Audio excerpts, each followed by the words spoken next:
Hi guys, कैसे हो आप सब लोग। तो जब से मैंने S21 FE के साथ मोटो H50 Neo का कैमरा कंपैरिजन डाला है, तब से मुझे क्वेरीज आ रहा है कि अब 2024 में आके S21 FE लेना चाहिए कि नहीं। तो मेरा क्लियर कट आंसर है नहीं। सीधी बात, नो बकवास, नहीं लेना चाहिए। बस दी एंड, फुल स्टॉप। आप जा सकते हो अगर जाना चाहते हो। तो मैं बात करूंगा कि क्यों नहीं लेना चाहिए। और ये बात आपको मैं करूंगा ऐसी फोटोज दिखाते हुए जो S21 FE से लिया हुआ है।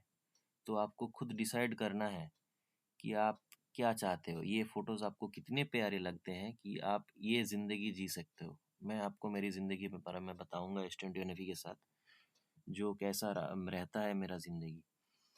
तो S21 FE के सिर्फ 3 इशूज है, और ये 3 इश्यूज इतना खतरनाक होता है, मतलब है कि आप फोन को इस्तेमाल नहीं कर पाओगे। क्या है 3 इश्यूज? पहली बात, नेटवर्क कनेक्टिविटी। जहाँ पे किसी स्नैपड्रैगन 720p प्रोसेसर का फोन पे 4 से 5 मतलब टावर आता है, वहाँ पे S21 FE में आपको 1 से 2 टावर मिलेगा। मतलब ऐसा है नेटवर्क रिसेप्शन। और और हाँ, ये मैं एक्सिनोस की बात कर रहा हूँ। मुझे स्नैपड्रैगन 888 के बारे में नहीं पता है, बट ये भी सिमिलर ही है। मेरे जितना दोस्त लोगों ने बताया है, सेम ही होता है। स्नैपड्रैगन 888 और ये जो एक्सिनोस है, इसमें दोनों सैमसंग ने मैन्युफैक्चर किया हुआ है। तो नेटवर्क रिसेप्शन दोनों का बहुत ही घटिया है। और गया इंटरनेट स्पीड। इसी सेम घर में, मेरा जो घर है वहाँ पे, अगर सेम जगह पे मैं सैमसंग को रख के स्पीड टेस्ट किया है 5G पे, वहाँ पे स्पीड आता है 1.5 Mbps। एक से ज़्यादा से ज़्यादा 1.5 Mbps तक स्पीड आता है। और जब वही सेम सिम मैं सेम जगह पे रख के मोटो पे डाला, तो मोटो पे स्पीड निकल के आया 25 से 30 Mbps, मोटो H50 Neo पे। तो आप सोचिए कितना ज़्यादा डिफरेंस है। 25 से 30 गुना ज़्यादा स्पीड निकल के आ रहा है। तो मतलब ऐसा है कुछ नेटवर्क कनेक्टिविटी। और ऐसे कॉल क्वालिटी में तो कोई दिक्कत नहीं है, अगर टावर मिल जाए तो ठीक है। अगर टावर मिलेंगे ही नहीं तो कॉल आप कैसे करोगे। तो ये गया पहली बात। दूसरी बात, बैटरी लाइफ। 1 से 2 साल, 1 से 1.5 साल होने के बाद ना, आपको फोन को दिन में 4 बार चार्ज डालना पड़ेगा। 1 साल के बाद ही। मेरे साथ क्या होता है मैं बताता हूँ। मैं सुबह उठता हूँ 8 से 8, साढ़े 8 बजे, और मैं थोड़ा यूट्यूब स्क्रॉल करता हूँ, और ग्रो में थोड़ा स्क्रॉलिंग करता हूँ, कुछ न्यूज़ वगैरह देखता हूँ। ये सब करते हुए जब 10-11 बजे मैं जॉब के लिए, मतलब यूनिवर्सिटी के लिए निकलता हूँ, तो बस 20 से 30% चार्ज रिमेनिंग रहता है। और हाँ, मैं 80% तक फ़ोन को चार्ज करता हूँ। मैं 100% तक चार्ज नहीं करता। सैमसंग का एक फीचर है, जो आप बैटरी सेवर के लिए, मतलब सेव के लिए ऑन करके रखोगे तो 80% चार्ज होके पॉज हो जाता है। तो वो ऑन करके मैं चार्ज डालता हूँ, तो 80% से 20% पे 2 से 3 घंटे में, 2 घंटे में डाउन हो जाता है। फिर मैं जाता हूँ यूनिवर्सिटी, वहाँ पे मुझे चार्ज डालना पड़ता है। चार्ज डालने के बाद वहाँ पे थोड़ा बहुत जो इस्तेमाल करता हूँ, तो यूट्यूब स्क्रॉलिंग और कुछ सर्चिंग वगैरह, ब्राउजिंग एट्सेट्रा, उसमें घर आते आते शाम को फिर से 6-7 बजे तक उसका फिर से बैटरी डाउन हो जाता है। तो घर पे आके मुझे चार्ज डालना पड़ता है। और उसके बाद चार्ज डालने के बाद जब मैं 8 बजे से लेके 10, 11, 12 तक इस्तेमाल करता हूँ, जब कुछ स्क्रॉलिंग करता हूँ, नेटफ्लिक्स वगैरह स्ट्रीमिंग करता हूँ, कुछ देखता हूँ, तो फिर से उसका चार्ज डाउन हो जाता है। तो रात को फिर से चार्ज पे लगा के उसके सोना पड़ता है। और कभी कभी तो इस बीच में ये चार्ज पे डाल के ही रखना पड़ता है। अब जब आप चार्ज पे डालोगे, अब आता है तीसरी बात, इससे रिलेटेड ही है, हीटिंग। आप, मैं जब बताया ना, सुबह मैं यूट्यूब स्क्रॉल करता हूँ और ग्रो पे देखता हूँ कुछ क्या चल रहा है, तो उसी काम से इसका इतना हीटिंग होता है कि ओवर हीटिंग होने की वजह से ये 5G से 4G पे स्विच हो जाता है। क्योंकि ये कूल डाउन होने के लिए फ़ोन का फीचर है, जब हीट हो जाएगा 5G से 4G पे स्विच हो जाएगा। और 4G पे इसका जियो में स्पीड आता है 2G के बराबर। मतलब व्हाट्सएप पे एक मैसेज सॉरी व्हाट्सएप पे आप एक मैसेज नहीं सेंड कर पाओगे 4G पे। ऐसा कुछ स्पीड निकल के आता है जियो से। सेम सिम से अगर आप दूसरे फ़ोन पे लगा दोगे तो बिल्कुल अच्छी तरह से चलता है। स्नैपड्रैगन 720 इससे ज़्यादा बेहतर है।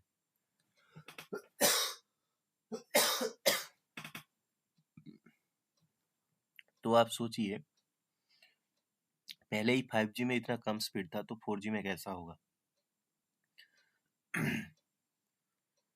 तब अब जाके आता है ये नॉर्मल टास्क। अब जब आप चार्ज पे डाल के रखोगे, आप चार्ज के अलावा फ़ोन यूज़ ही नहीं कर पाओगे। ये तो सब समय फ़ोन हीट होके रहता है। तो मुझे क्या करना पड़ता है पता है आपको? मैं जब फ़ोन को चार्ज पे डालता हूँ या फिर इस्तेमाल नहीं करता हूँ, हॉटस्पॉट लेके इंटरनेट यूज़ करना पड़ता है जब मुझे, तो फ़ोन को मैं टेबल फ़ैन के ऊपर रखता हूँ, जिससे कि उसकी हवा से ये फ़ोन ठंडा रहे।